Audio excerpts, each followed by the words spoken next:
So Monty, you sat down, but I would like you to change your seat. I know you're super comfortable. Okay. But could you actually sit somewhere around here, We please? were too far away? Yeah, you just look like you're scared of your speakers, so.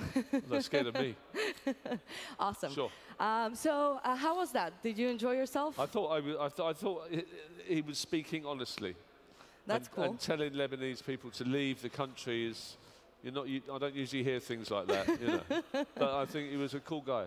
Awesome. So guys, for the next speaker, don't leave us because we have a guy who has some of the best body build I've seen, I think, in my life. But he's a huge sailor. He also is involved heavily in social responsibility works with women and other works. But more importantly, he is a managing director and executive vice president for Booz Hamilton for MENA. So he's going to come on stage. I hope you guys are going to stay in. So let me introduce Ramez Shehadi.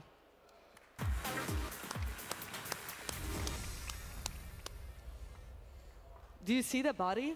Like, wow. Welcome to the stage. Thank you. Thank you. Please take a seat. Good to see you, Ramez. Welcome. We're now sitting closer together than the previous guest. Yes, you were too far away. Let's apparently. get closer. You weren't in the camera. Exactly. But you're now squarely, I can confirm it. More? You're in view. I'm good? You're good. Great. Great to see you again. So, you are a leader like our previous guest. You've had an interesting story, and I think the audience will hear a different story about the future of Lebanon and how people should stay here. So you left, your parents sent you away during the troubles, shall we say, and you went off to the US to get educated. So what happened after that, or during that? Well, leaving wasn't so much my choice per se. My family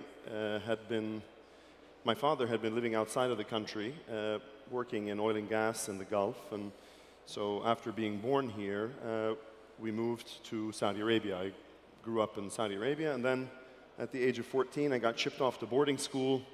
I like to think that I wasn't problematic, but perhaps I was, but they sent me off to boarding school and then university, and then I worked in the US, and then I went to graduate school in Canada, and then I worked in the US again. And then I did the dot-com thing and built my first company, became a billion-dollar business. Wow. Did you get a conservatory out of that or a mortgage? As I shared with you, I got a model conservatory, but a very big mortgage. Excellent. And then something happened. Most people, when they move, they usually move for a job or for love. And you came back to Lebanon not because of a job, but because of love. Very true. And she may be here somewhere. She is here. Very nice to meet you. He totally loves you. Indeed, my wife or my girlfriend had decided that she wanted to set up a dental clinic, and decided that she wanted to move to Lebanon. And I thought, why the hell would you go back to Lebanon? It's come out of war. There's very little to do. Why would you consider it? And at the time, this billion-dollar business, I had attempted to take it public. We filed the S1, and Morgan, who was underwriting, basically said, hey, look, things don't look right. Let's not take it public. Consider selling it. And we couldn't sell for $1 billion, for 500, for 100, for 50, for 20. .com. So we said, hey, wait a minute. but you know, the good news is the company still exists and is thriving. But at the time, I thought, hey, why not? I'll come see what Lebanon is like. If I like it, I stay. I don't like it, I leave. And now, as you said, 15 years later, a wife, 4 kids. 4 kids. And thankfully, a thriving business. I'm still here. So I came here 20 years ago. So it was, I remember being very frightened because I went through customs. As I came down the accelerator, the Syrian was at the bottom of the escalator, the torturer, in the brown leather jacket. And I thought, Jesus, this is a crazy place. So that was about 96, 97. What was it like in 2001 when you arrived? What was the situation then? Well, I think at around that time there was quite a bit of excitement and promise to build a Lebanon that was meaningful, build a Lebanon that could attract the best of its talents from its diaspora around the world. I think we have 2 or 3 times the number of Lebanese outside of Lebanon than we have actually living in Lebanon. And if we could, at the time, channel that excitement, that capability, that success abroad and emulate it here, then we could build a country that would be home not only to ourselves, but our children and our children's children. You know, many of us, perhaps many of you, maybe grew up out of place, living abroad, from the region, but not, you know, in the West, but not of the West, and sometimes when in the East, but not of the East. And so there was a lot of excitement, I think, at that time to build something that, that corrected and set the country on the right path. Would you say that you were the kind of first wave of the diaspora returning? No, I think there's always been an ebb and flow of the diaspora. But at that time, having come out of the Civil War, lots of investments coming into the country, there was a particular excitement.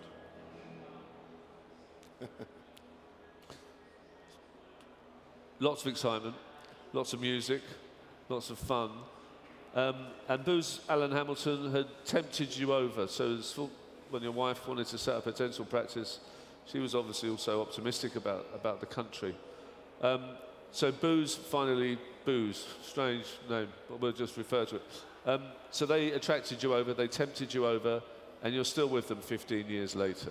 Yeah. So what have you done in 15 years? Well, Booz Allen went through some permutations along the way, and I had the opportunity to work with some really wonderful, brilliant leaders, many of whom were here before I started, and we view them as some of our most essential alumni, and we have a big respect for them in whatever firm they happen to be in today. We've graduated a tremendous number of really inspirational and successful leaders. But I think what kept me in this institution was the opportunity to have impact, to be an agent of change, of positive change, in a part of the world that has been massively desperate for positive change, to work on national strategies, whether they're petroleum strategies or universal access or economic diversification or inclusion of women or addressing healthcare issues or security issues. Booz Allen Hamilton, in its 6 decades of work in the Middle East, has had the privilege and the honor to assist in reshaping, defining, and designing modernity and economic growth. Some successfully, and some rather, unfortunately, unimplemented outcomes. My personal connection with Booz Allen Hamilton is that they had a huge office in Piccadilly in London, and I used to be a motorcycle delivery guy when there was money to be made in that business. Whenever I went to Booz was always a good job. Yeah. Well, you know, Monty, now we have something called email. Yeah, I know. Yeah, that's why I'm now a journalist. So Booz Allen Hamilton must have been fairly forward-thinking and dynamic to want to use Beirut as the head office. That's quite extraordinary, bearing in mind the times and the perception of Lebanon. Yes. Was it a certain individual at the company that decided that, or was it a strategy to say, right, a little bit like Mr. Vincenti earlier, that this is a great hub, a bridge between Asia, a bridge between Europe? Yeah. Look, it's a great question. On the surface, you'd think it's a bit wacko to invest in a country that has a very frail infrastructure, is surrounded by strife and volatility, with a brain drain that puts it on the top of some unfortunate lists, a political vacuum, or perhaps a fragmented political landscape, where advantage and disadvantage is is difficult to interpret. But what informed the decision was history and the success of Booz Allen Hamilton over the various decades in the Middle East, and finding that the Lebanese talent, its resilience, its tenacity, its innovativeness, its adaptability has been a huge success factor. Our ability in this country, nationals of this country, to bridge East and West, to understand both cultures, to move seamlessly along it, and to have a lot of diversity in our passions, in our interests, in our knowledge, written on by so many cultures, by so many peoples in the past and in the present, allows us to resonate with all forms of clients. You know, if you are singular in your attitude, if all you know is one thing, then the likelihood of you connecting with your clients, your customers, is narrow. It's hit or miss. You either connect on that facet or not at all. But the more facets that you have, the more worldly that you are, the more knowledgeable that you may be, the greater the likelihood of that resonance with the person that you're engaging with. And with resonance, you can find ways forward. You can start to have a dialogue. You can start to understand the problem in order to design the solution. And the firm, in its 102-year history, has been in the business of solving problems. And Lebanese talent has been a huge success factor in that. So despite all the odds, we've invested in Lebanon. We will continue to invest in Lebanon. And we see it very much of our solution and our way forward. Very well said. Yeah, absolutely. Very good.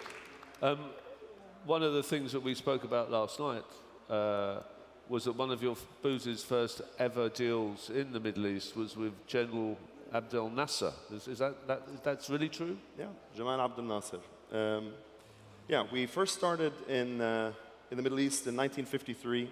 Our first office was in Zamalek in Cairo. I don't know if people know where that is. I've been out clubbing in Zamalek. Yeah, and in the beginning, you know, we were not called management consultants. We were called management engineers, which, if you think about it, perhaps is a better terminology. That we're not just advising; we're actually helping our clients reconstruct and build meaningful outcomes. And so our first project was with Bank Misr, 1953. I think the statute of limitation on confidentiality has passed, so Bank Misr. And a few years later, we were retained by Jamal Abdel Nasser at the time to help him think what this construct of a pan-Arab government should look like. But aside from that, the firm, Booz Allen Hamilton, has really cut its teeth and strengthened its muscles in helping governments and the private sector reinvent itself, to design transformation, to get through to its constituents. And in this part of the world, and in many other parts of the world, we've partnered with governments on these types of agendas. So it's sovereign development, public sector, private sector. How does it break down between the three sectors? Are you allowed to say? Yeah, certainly. In terms of verticals, we have public sector, which is comprised of civil government, as well as defense. Then we have financial services, with a particular focus on payments and payment technology. We have healthcare, largely around the provider space. And we have energy, which spans the gamut of chemicals, oil and gas, renewables, and utilities. And utilities is of a particular importance to us today, given the dynamics of the region. I don't know if you all know, but most of the Gulf states will become net importers of energy in a matter of years if, in fact, they can't figure out how to change consumption behavior and to generate better revenue out of the utility sector. So it's a particular area for us. We also do a lot in retail, telecom, media, communications. But our critical success factor is more than just about being relevant at the industry strategy in each of these areas. It's about bringing capabilities and functional expertise. So we have a digital innovation practice. We have a data analytics practice. We have cybersecurity. We have operations and resilience. And the special sauce, if you will, is how we marry verticals and horizontals, and that we focus less so on ideas on paper, because talk is easy, ideas are easy. How do we make them tangible, meaningful outcomes for our clients? You don't last 102 years by just selling hot air and talk. We also produce meaningful, tangible, measurable outcomes for our clients. I'd imagine the cybersecurity element of the business is... It's massive. It's going to be... Particularly in the context of what's happening today. I mean, look at this fantastic event. It's about digital innovation, digital economy. Well, guess what? The more digitized we become, the more exposed we are technologically. Yeah. So cybersecurity becomes an essential element in the future of any digital agenda that we're talking about. Yeah. I was invited to a dinner at the House of Commons just after Brexit. Again, sorry for that. The cybersecurity experts, ex-GCHQ. Was it a dinner or a wake? It was, well, it was a 2-hour dinner. And let's just say cybersecurity guys like to be liked. And a few too many glasses, they'll tell you anything. But one of the things that they did say officially is that there's a global skills shortage of 1 million people. Effectively, we are losing, you know, and we're going to have to retrain these people, and we're going to have interns, you know, instead of spending money on athletes winning Olympic medals, we need to send them to code and to learn that. Yes. What are your plans in that area? Do you see the talent, I mean, general talent in Beirut universities coming through? There is plenty of talent, but as I think you said in your earlier discussion with Antonio, there is a need for much greater skill. And there is a difference between talent and skill. There is a honing. There is a forging of people's capabilities. It is a harnessing of that talent towards greater effectiveness. And I tell you, for all of your efforts in the digital space and the digital economy, if we could match that and double it in the security space, it would be an economic engine that has perhaps unbounded value as of yet. Absolutely. I'll tell you, this whole region is a net importer, again, to use the term, of other people's cybersecurity capability. Yeah. And not only is it a net importer, we're probably exposed or victimized by the capabilities of everyone else, everywhere else in the world. Yeah. It's high time the Middle East takes a position and starts to originate and develop its own cybersecurity capability. Yeah. And just to clarify the word originate, I'm not suggesting that we go out and discover the next big thing. I'm saying develop it here. Replicate the heck out of everything else that you can find somewhere else. There are too many entrepreneurs who want to create the next Uber or the next Facebook and be the first to kind of do something.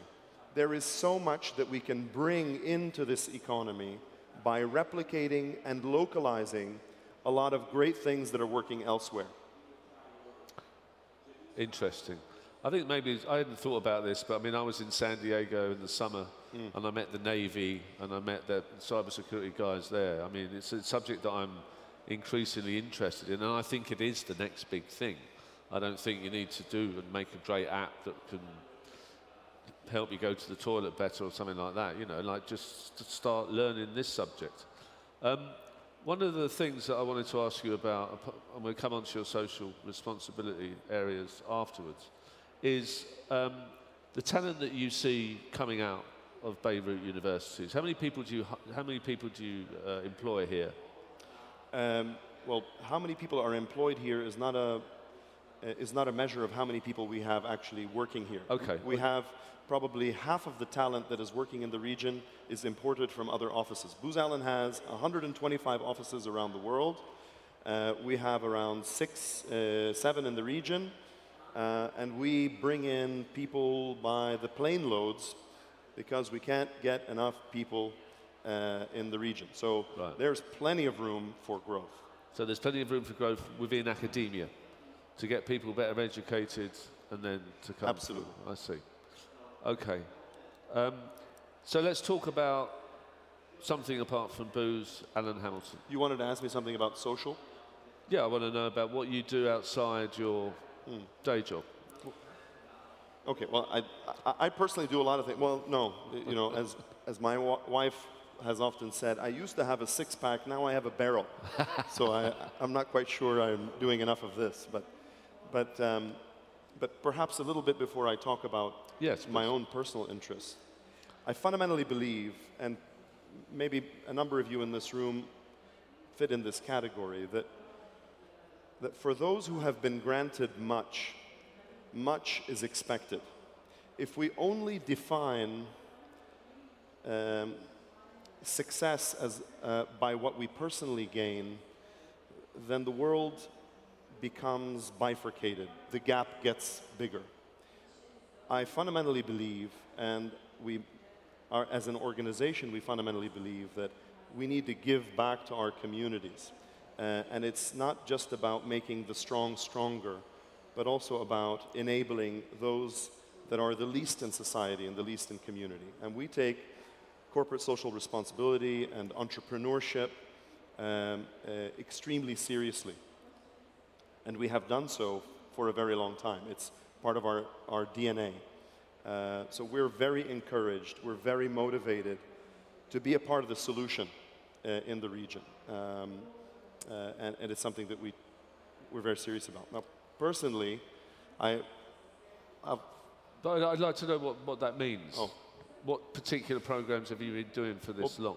There's obviously a myriad of themes that one could look at. You know, the firm in the US, for example, is super involved in the ALS topic, or in children's education topics. And there are many, a number in healthcare. In the region, we tend to prioritize empowerment of women, social inclusion. Diversity, but education of children. These are topics that tend to get our attention much more so than many other well-deserving topics, but for which, you know, we have a limited capacity. Yeah, okay. One of the things you mentioned earlier within Booz was design transformation. And I've worked with design transformers, and I find that extraordinary. So the digital transformation has gone on pretty much as soon as you arrived in Lebanon, the digital transformation began. How has the company adapted and changed within that 15 years? Do you think you were early to change? I suppose if you're consulting for sovereigns, then you need to be early. Look, again, you survive for 100+ years because you're able to reinvent yourself as an organization. You're frozen in time, you're essentially become irrelevant. And digital and technology topics in general are very much a part of our DNA. And it has been so right from the beginning, from first designing radar systems to contributing to the design of the Hubble telescope, to building forensic systems, to creating a Fitbit for a pet, to creating a band for people suffering from post-traumatic stress syndrome or disorder. So digital innovation is very much a part of our DNA. We are also acutely aware that no one can have a monopoly on bright ideas. So we've established networks with accelerators and incubators. We've even created a program for our staff that if they originate and come up with something, we will help them to commercialize it first internally to the organization. So we're always thinking and operationalizing new techniques to stay abreast and to be an active participant in the digital evolution that we're constantly within. I see. So you moved here 15 years ago. You've got 4 children. Now the future of Beirut, to me, sometimes seems to hang by a thread if something happens and all that. But you're happy to stay here for another 15 years and educate your kids here and stay here. And you're, like our previous speaker, optimistic about the future here. Yes, we have to And be. do you think it's a similar time as it was in 2001, that it's ready for liftoff? Or do you think it's going to be a slow transformation? I think we're always ready for liftoff. We're always ready for liftoff. I think we need to act at the levels at which we can. We have to be pragmatic and realistic, use the resources that we have, make the most of them, and leverage each other. No one is an island, and need not be. Yeah. So I suppose it all comes back down to individuals and leaders and leadership, and it sounds to me as if, you know, you're very well qualified to be one of those people. Have you got any advice for maybe the entrepreneurs or wannabe entrepreneurs here, how to grow into leadership? How do you do it? Is it just experience? Do you stay here in Lebanon, or do you go out and see the world, as Mr. Vincenzi said? I think there's an argument that says go out and explore, learn, figure out, build your toolkit and come back. And there's a whole other argument that says be a part of the solution, be here, be active, raise your voice, do what you can.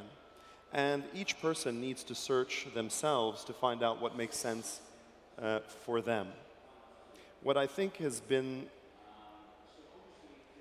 relevant in my own leadership experience is that oftentimes outcomes dictate the success of a leader. You can do everything right and fail, and people will come out and say, but he or she wasn't a good leader. And you can do a mess of things and succeed, and somehow we judge that to be good leadership. And I think that's wrong. Both of them are wrong. I think true leadership is not the pursuit of success, it's the pursuit of significance, meaningfulness. Greatness is underwritten by meaningfulness. And to be meaningful, you've got to find a way in your own sphere to be enlightened. There is effectiveness and there is enlightenment. Effectiveness are the skills that you gain, how well you do what you're supposed to do. But when you can couple that with awareness and understanding, then there's a multiplier effect. And that's great. Yeah. Well, you had a billion-dollar company that almost turned into a zombie, so you know failure. I do indeed. I was once offered Angry Birds for $220,000 and I turned it down. So a similar failure, you know, to you. But I agree. I sometimes think it's overused, though. It seems a thing of like, oh, you're not a winner unless you failed.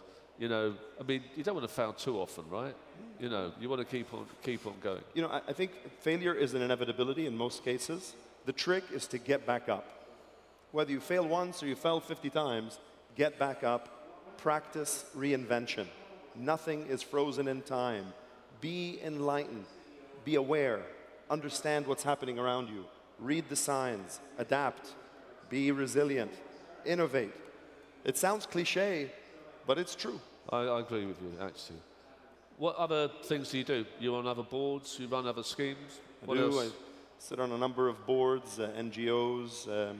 I have a venture cap. I invest in tech companies in the US and in the Middle East.